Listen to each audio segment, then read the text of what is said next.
এবার আমি চলে এলাম আরো একটি নতুন ভিডিও নিয়ে। 2 সেপ্টেম্বর ছিল আমাদের পাশের বাড়ির ছোট্ট ভাই গুড্ডুর জন্মদিন। তো এদিন তাড়াতাড়ি স্নান সেরে রেডি হয়ে নিজের কিছু ছবি ও ভিডিও করে নিই। তো তারপরে গুড্ডুদের বাড়ি চলে যাই। গুড্ডুর দিদি কিন্তু এর মধ্যে আমাদের দুয়ার এসে ডেকে গেছে, যেহেতু আমাদের একটু বেরোতে দেরি হচ্ছিল। এই তো কেক কাটার জায়গায় আমরা সবাই চলেও এসেছি। আমরা বলতে আমি, আমার বোন, বৃষ্টি, সৃষ্টি, ওর ভাই আর ওদের বন্ধু বান্ধবরা, মানে সব বাচ্চা কাচ্চারাই ছিল, এখানে কেউ বড় সেরকম ছিল না। আর গুড্ডুর মা ছিল, মানে কাকিমা। বলো বলো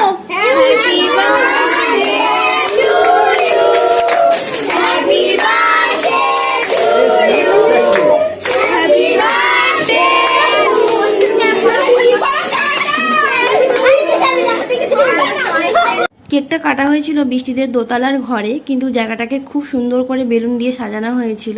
তবে আমি সেরকমভাবে সেখানে ছবি ও ভিডিও কিছু নিতে পারিনি।